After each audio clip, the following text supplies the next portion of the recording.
Tô aqui conversando com o motorista do Uber aqui e ele tava falando uma coisa que eu acho que tem tudo a ver. Ele vai dizer o seguinte, pô, vai perguntar para o motorista de táxi se ele também não tivesse no sufoco, ele não estaria aqui hoje dirigindo aqui um carro do Uber. E aí o que acontece? Acontece o seguinte, no passado, isso é uma mudança que as tecnologias trazem. No passado, a gente tinha uma centralização. A prefeitura definia quem eram os motoristas que podiam circular na cidade. E hoje o que está acontecendo? Hoje está acontecendo uma coisa que é a descentralização. Não é só no táxi, é na política, né? É na informação, é nas lojas, na venda. Tudo está acontecendo agora, a descentralização. Então, o que aconteceu com a sociedade? Nós perdemos a capacidade de fiscalizar os políticos, de fiscalizar os taxistas, de fiscalizar os fornecedores. E a nova onda, quando a gente cria uma revolução cognitiva e depois vem uma revolução administrativa, o Uber é uma revolução administrativa, porque permite que eu, através das estrelinhas, estou aqui com um colega aqui, depois que eu terminar aqui minha viagem com ele, amanhã, quando eu for pegar outro cara, ele vai me perguntar qual é a minha avaliação. E aí eu dou as estrelinhas para ele. Então eu passo a controlar o taxista ou o motorista do Uber. Eu passo a definir qual é a qualidade de serviço dele. Então, a partir daí, eu passo a recontrolar o serviço na cidade. O grande barato do Uber e dos aplicativos e de tudo que a gente vai ver no mundo novo que a gente está entrando e na área de administração, tudo que a gente vai ver de novo é o quê? É a chegada de um novo modelo administrativo que vem recontrolar as organizações. Esse é o grande barato que as pessoas não estão vendo. E a gente vai fazer isso também na política. A gente não vai ter mais essa coisa do político poder fazer o que ele quer, quando ele quer, e de 4 em 4 anos, e a gente ficar sem o controle. A gente vai uberizar a polícia, você não concorda comigo? Concordo, plenamente. Então a gente vai... Ser 4 anos. Somos nós que mandamos ali, não é o político que manda. Somos nós que mandamos. 4 anos, se a gente não está satisfeito, vai sair antes de 4 anos e acabou. Porque eles fazem o que eles querem, a gente não aumenta nosso salário, a gente não tem benefício de auxílio moradia, a gente não tem nada dessas coisas E aposentadoria? Não, vamos falar de aposentadoria. E outra, aposentadoria, eles se aposentam com às vezes com um teto gigante e querem mexer na nossa. O que acontece aí, e a gente estava aqui conversando, é essa mudança. O que acontece aí no caso dos políticos? Os políticos sempre foram assim? Sempre foram assim. A gente estava satisfeito com os políticos? Não estava. Mas quando a gente tem descentralização de mídia, a gente ganha uma transparência na sociedade. A gente ganha uma transparência na sociedade que a gente não tinha antes. Tudo que acontece, todo mundo fica sabendo. De manhã cedo, quando você acorda, já está no WhatsApp tudo que aconteceu. Todo mundo já comentando, todo mundo já mandando vídeo, já mandando tudo. E aí o que acontece? As pessoas começam a ficar muito mais maduras, começam a reivindicar muito mais. E a partir daí a gente começa a ter a necessidade de fazer mudança. Mas a chegada da digitalização não é a grande mudança. A digitalização, a transparência é o primeiro passo da mudança. Eu estudo mudanças de mídia desde a época de 70 mil anos e há 500 anos, quando a gente descentralizou a escrita impressa, aconteceu na sociedade mais ou menos o que está acontecendo agora. E aí você estava falando em relação... Como é teu nome? Meu nome é Alan. Alan, você estava falando em relação aos taxistas. Você está na batalha do Uber, está podendo agora trabalhar, tem as estrelinhas, inclusive agora você trocou de carro. Eu troquei de carro, assim, tipo, eu e minha esposa tínhamos 2 carros mais antigos, nós trocamos os 2 por um. Para poder trabalhar aqui. Para poder, porque eu tenho meu emprego, sou funcionário do Estado, e tô nessa batalha aí, né, de atrasar o salário e tal. E o Uber, ele nos tirou do sufoco já pagar uma conta de luz, porque a gente fica com um salário atrasado, não é pago nossos juros, mas nossas contas vêm com juros.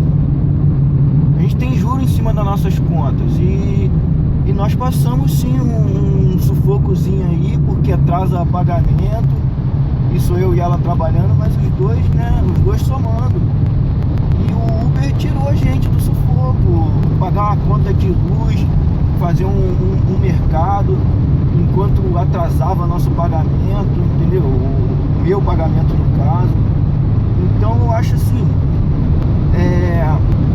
tá tirando muita gente do sufoco. O país não, né, o país não dá condições, né, não dá condições pra gente trabalhar, muita gente aí desempregada, aí aparece uma oportunidade dessa, pessoal aí com filho dentro de casa, pagando aluguel, e pô, o Uber veio pra isso aí. Aí um taxista vai e quer bater no cara, quebrar o cara Aqui por baixo, baixo. quebrar o carro do cara. Pô, os taxistas tem que ver o governo, os governantes, cobrar deles, não é cobrar do pessoal que tá no Uber, ganhando pãozinho de cada dia, né? O que acontece, e aí, Alan, o que acontece? Quando a gente tem concentração de mídia, a concentração de mídia, e você vai aumentando a população, as organizações vão centralizando. E aí a gente começa a ter organizações, as organizações passam a ser o rabo e a sociedade passa a ser o cachorro. E as organizações começam a balançar o cachorro. Então as pessoas todas começam a trabalhar para atender os interesses fechados das organizações.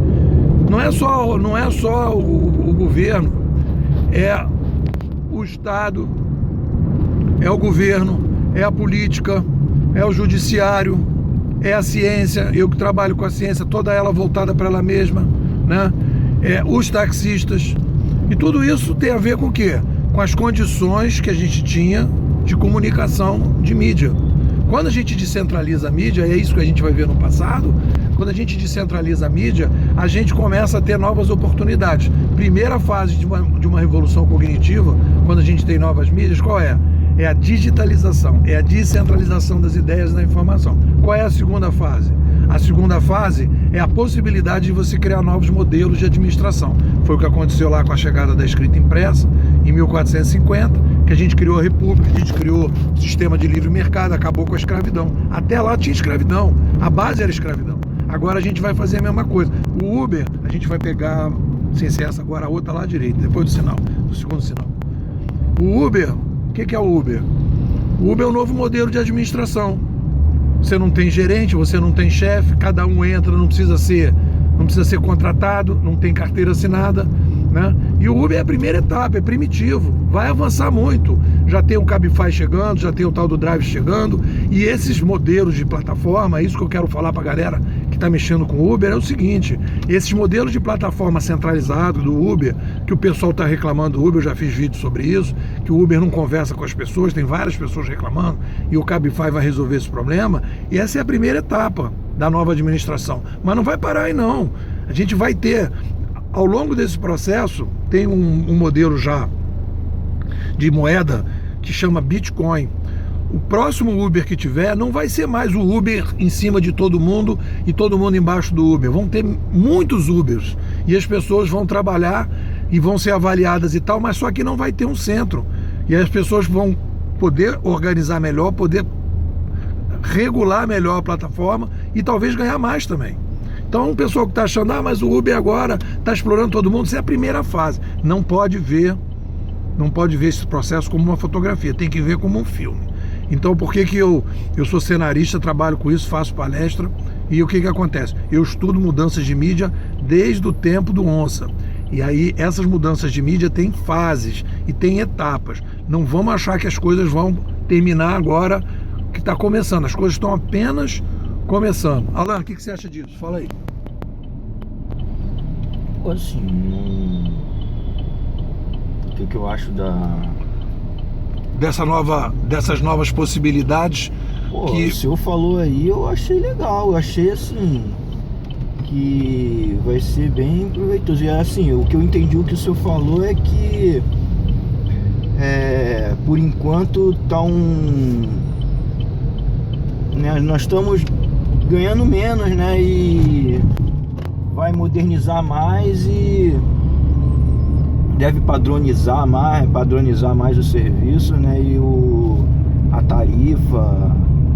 O que eu tô querendo. Isso, Alan, o que eu tô falando e o que eu tava conversando aqui e a minha previsão, o meu cenário é o seguinte: as pessoas estão achando que o Uber, né, o modelo do Uber é um novo modelo de administração. O consumidor avalia o motorista, o motorista é avaliado, o motorista avalia o consumidor. Esse é o novo modelo de administração. Mas preste atenção, a plataforma que o Uber criou, que ele é centro e ele define tudo e ele fica com a parte do dinheiro, isso não é definitivo. O modelo de administração, eu avalio o Alan e o Alan me avalia, isso veio para ficar, entendeu? Isso não vai mudar. E eu vou pegar ele e o GPS vai fazer o cálculo da melhor. Isso não vai mudar. O que eu acho que não vai ser igual é que o Uber não vai ser centralizado. O Cabify não vai ser centralizado. Mais para frente, com a experiência que a gente já está começando a desenvolver de tecnologias, e a gente vai ver isso no Bitcoin, e já tem experiências nessa área, o Uber do futuro não vai ser um Uber centralizado. Cada um talvez tenha um pedaço do Uber, e cada um vai definir determinadas coisas do Uber. Cada vez mais concorrência, e a gente vai ter um modelo bastante interessante. Então a galera que está começando a querer entender isso, fica ligado. Alan, te agradeço aí o nosso papinho aqui de manhã. Eu que agradeço o senhor, muito proveitoso, gostei mesmo de ter conversado com o senhor. Beleza. Se você gostou do canal, mete lá, siga o canal, tem vários vídeos do Uber, tem entrevistado o pessoal e também faço uma discussão sobre a uberização da sociedade. Estou indo agora fazer uma aula sobre a uberização na área de educação. Valeu!